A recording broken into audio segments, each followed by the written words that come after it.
Hello चो आइए इस पर सवाल करते हैं जो हमसे ये बोल रहा है कि क्रोमियम 24 तथा कॉपर 29 के इलेक्ट्रॉनिक विन्यास असामान्य होने का कारण क्या है। तो आप पहले इनका इलेक्ट्रॉनिक विन्यास लिखोगे बच्चों, क्रोमियम 24 का और कॉपर 29 का। तो कैसे लिखोगे, देखो इसका एटॉमिक नंबर 24 है तो ये आपका 1s2 आएगा, 2s2 आएगा, 2p6 में भी इलेक्ट्रॉन जाएगा, फिर 3s2 आएगा, फिर 3p6 आएगा। तो यहाँ तक आर्गन पूरा हो गया।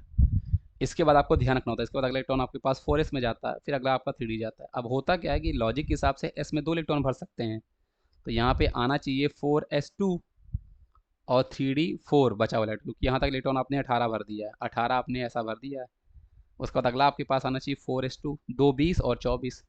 तो ऐसा आना चाहिए कि यहाँ पे आना चाहिए था 4s2, लेकिन एक्चुअल में यहाँ पे क्या होता है, ये 4s1 हो जाता है और यहाँ पे 3d 5 हो जाता है। तो ये एक आपके पास एक्सेप्शन हो जाता है, यहाँ पे दो ना भर के एक ही भर रहे हैं। ये सब हुआ क्यों है 3d5, क्योंकि 3d5 क्या होता है बच्चों, हाफ फील्ड है।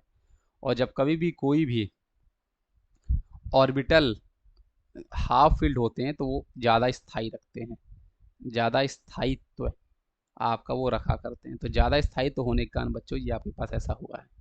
ऐसे कॉपर 29 लिखोगे तो ये आपके पास पूरा भरोगे तो ये आपके पास 18, मतलब मैं आर्गन लिख देता हूँ डायरेक्टली। फिर आना चाहिए 4s, फिर आपके पास 3d, 18 इलेक्ट्रॉन हो चुका है। अब आने लॉजिक के हिसाब से 2 यहाँ पे आना चाहिए और फिर बाकी बचे हुए यहाँ पे 9 जाने चाहिए, लेकिन यहाँ पे एक जाता है और एक इलेक्ट्रॉन चलो में यहाँ पे जाके इसको 3d10 बना देता है। लॉजिक के हिसाब से 4s2 और 3d9 होना चाहिए था। यहाँ पे भी ऐसे आप देखोगे तो बच्चों ये आपके पास 4s2 और 3d4 होना चाहिए, लेकिन ऐसा नहीं होता है। एक इलेक्ट्रॉन इसका जम करके यहाँ पे जाता है क्योंकि हाफ फील्ड बना रहा होता है जो कि स्थायी होता है। यहाँ पे भी एक इलेक्ट्रॉन जम करके यहाँ पे जाएगा, इसको 3d10 बनाएगा। तो अर्ध पूरे या पूर्ण भरे कक्षकों का आपेक्षिक स्थायित्व होने के कारण या ये डी ब्लॉक किससे संबंध है, ये यहाँ पे का की जगह डी ब्लॉक से संबंधित है।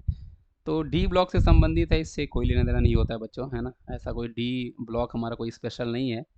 रीज़न हमारे पास केवल इसका ए है, तो यही है ना, दोनों नहीं है। आई होप आपको ये चीज़ समझ में आई होगी। इसका सही जवाब आपके पास ऑप्शन नंबर 1 हो जाता है। Thank you.